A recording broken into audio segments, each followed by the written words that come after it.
Hello friend, welcome to Safan classes. आज के इस वीडियो लेक्चर में हम सी के कंडीशनल ऑपरेटर के बारे में डिस्कस करेंगे। So let's start. Conditional operator in C. Conditional operator को सी में हम क्वेश्चन मार्क और कॉलन से रिप्रेजेंट करते हैं। इसमें बेसिकली तीन एक्सप्रेशन होते हैं, expression 1 question mark, expression 2 colon, expression 3। जैसा कि आप यहाँ देख सकते हैं, हमने लिखा पैरेंथेसिस में ए इज ग्रेटर देन बी, तो ये क्या हुआ, ये एक्सप्रेशन 1 है। ठीक, फिर क्वेश्चन मार्क, फिर लिखा हुआ हमने ए क्या है, एक्सप्रेशन 2 है। फिर कॉलन, कॉलन के बाद हमने लिखा हुआ है बी। ठीक, तो बी जो है वो एक्सप्रेशन 3 है। इसे हम एक और नाम से जानते हैं जिसका नाम है टर्नरी ऑपरेटर। टर्नरी ऑपरेटर, इसे टर्नरी ऑपरेटर भी कहते हैं। इसमें बेसिकली होता क्या है, सबसे पहले हम कंडीशन चेक करते हैं। कंडीशन क्या हमारी, ए इज ग्रेटर देन बी। ए की वैल्यू क्या है 2, बी की वैल्यू क्या है 3। तो 2 is greater than 3, 2 is greater than 3। अगर ये कंडीशन ट्रू होती है तो क्वेश्चन मार्क के जस्ट बाद वाला स्टेटमेंट एग्जीक्यूट होगा, यानी ए। अगर ये कंडीशन फॉल्स होती है तो क्वेश्चन मार्क ना एग्जीक्यूट होगे, क्या एग्जीक्यूट होगा, कॉलन के बाद वाला। कंडीशन जब ट्रू होगी तो क्वेश्चन मार्क के बाद वाला स्टेटमेंट एग्जीक्यूट होगा, यानी ए। और अगर कंडीशन फॉल्स होती है तो डायरेक्ट कॉलन के बाद वाला स्टेटमेंट एग्जीक्यूट होगा, यानी बी। तो कंडीशन हमारी क्या है, 2 इज ग्रेटर देन 3, 2 3 से बड़ा है। कंडीशन फॉल्स, 2 3 से बड़ा नहीं है, 2 3 से छोटा होता है। तो 2 3 से बड़ा नहीं है, कंडीशन हमारी हो गई फॉल्स। और जब हमारी कंडीशन फॉल्स हुई तो हमें क्या मिलेगा, 0। सी में जब कोई कंडीशन फॉल्स होती है हमें क्या मिलता है, 0। तो 2 3 से बड़ा नहीं है, कंडीशन फॉल्स हो गई। तो जब कंडीशन फॉल्स हो गई तो कौन सा एग्जीक्यूट होगा, कॉलन के बाद वाला। कॉलन के बाद क्या है, वैल्यू 3। तो 3 जब एग्जीक्यूट होगा तो हमारा आउटपुट क्या आ जाएगा, लार्जेस्ट इक्वल 3। तो बेसिकली ये प्रोग्राम क्या है, 2 नंबर में से लार्जेस्ट फाइंड करना। तो लार्जेस्ट इक्वल क्या आ गया, हमारा 3 आ गया। नेक्स्ट अगर हम इसे चेंज कर दें, ए की वैल्यू क्या कर दें 12। अब देखिए 12 इज ग्रेटर देन 3। ए की वैल्यू हो गई 12 और बी की वैल्यू क्या हो गई, ए की वैल्यू हो गई 12 और बी की वैल्यू क्या हो गई 3। देखिए तो 12 इज ग्रेटर देन 3, 12 3 से बड़ा है। यस, 12 3 से बड़ा है। जब कंडीशन ट्रू होगी तो कौन सा स्टेटमेंट एग्जीक्यूट होगा, क्वेश्चन मार्क के बाद वाला। क्वेश्चन मार्क के बाद क्या लिखा हुआ है, ए की वैल्यू क्या होगी 12। 12 कहां स्टोर हो जाएगी, सी में। ठीक है, 12 कहां स्टोर हो जाएगी, सी में। तो जब 12 स्टोर होगी सी में और हम प्रिंट करा रहे हैं सी, तो लार्जेस्ट हमारा क्या आएगा 12। लार्जेस्ट हमारा क्या आएगा, देखिए 12। तो पहले एग्जांपल जो हमने लिया उसमें कंडीशन फॉल्स हुई। कंडीशन जब फॉल्स होता है तो क्या एग्जीक्यूट होता है, कॉलन के बाद वाला बी। और कंडीशन जब ट्रू होती है तो हमेशा क्या एग्जीक्यूट होता है, क्वेश्चन मार्क के बाद वाला ए। इसलिए इसे टर्नरी ऑपरेटर भी कहते हैं। ठीक, इसमें 3 एक्सप्रेशन होते हैं। अब हम दूसरा एग्जांपल लिख लेते हैं। देखिए इसमें हमने एक इंट ए नाम का वेरिएबल लिया है। इसमें हम यूजर से इनपुट करा रहे हैं, इंटर ए नंबर। यूजर इनपुट कर दिया ए में और ए को हमने किया है %2 क्वेश्चन मार्क। प्रिंटफ में हमने लिखा ऑड, कॉलन, फिर प्रिंटफ में हमने लिखा इवन। आप टर्नरी ऑपरेटर में प्रिंटफ की स्टेटमेंट का भी यूज कर सकते हैं। ठीक, उसके बाद हम प्रिंट करा लेते हैं प्रिंटफ। हम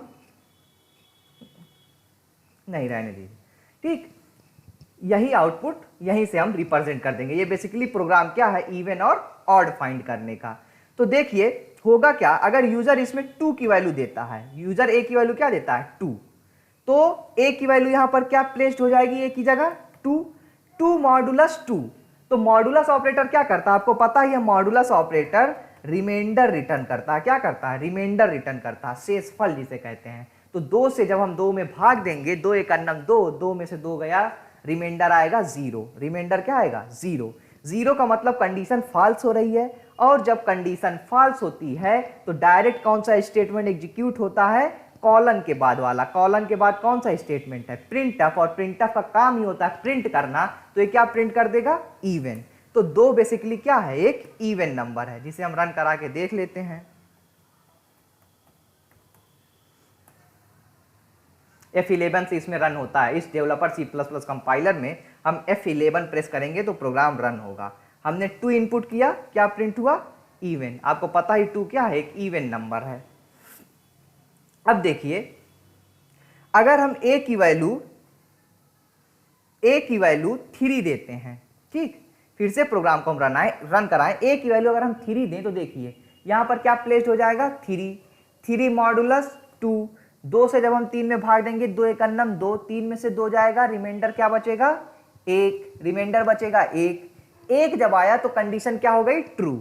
सी में 1 का मतलब कंडीशन ट्रू, 0 का मतलब कंडीशन फॉल्स। तो 1 जब मिला कंडीशन ट्रू, और जब कंडीशन ट्रू होगी तो हमेशा कौन सा एग्जीक्यूट होगा, क्वेश्चन मार्क के बाद वाला, और क्या प्रिंट कर देगा ऑड। तो आपको पता ही है 3 क्या है, एक ऑड नंबर है, एक विषम संख्या है।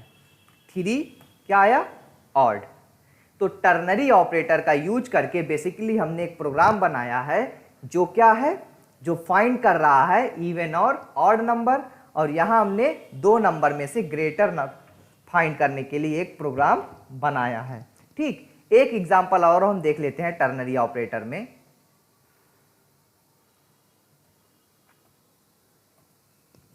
एक एग्जांपल और देख लेते हैं, हम नेस्टेड टर्नरी ऑपरेटर देख लेते हैं इसमें, ठीक है। हम क्या कर लेते हैं, इंट a कामा b, एक वेरिएबल ले लिए, inter values a and b कर लिए, ठीक।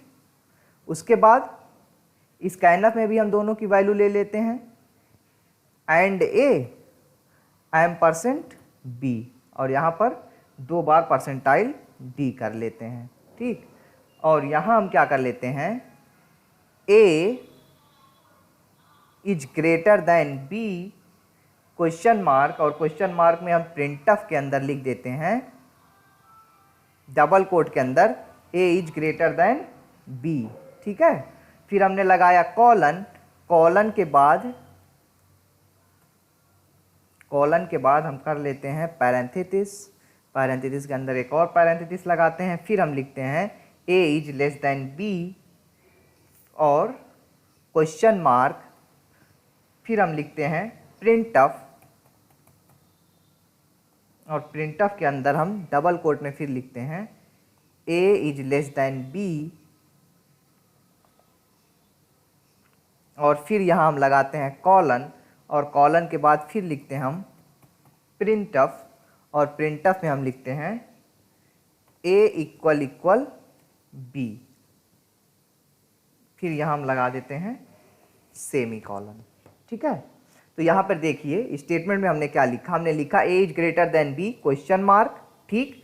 फिर एक स्टेटमेंट हमने प्रिंटफ लिखा a is greater than b printf, फिर हमने लगाया कॉलन, और कॉलन लगाने के बाद फिर हम एक नेस्टेड स्टेटमेंट लिख रहे हैं, उसमें फिर हम कंडीशन दे रहे हैं ए, अगर कॉलन के बाद a is less than b, अगर a b से छोटा होता है, ठीक है, a b से छोटा होता है तो फिर हमने लिखा क्वेश्चन मार्क, और फिर उसके अंदर हमने लिखा printf a is less than b, और फिर हमने कॉलन के बाद प्रिंटफ a इक्वल b, ठीक।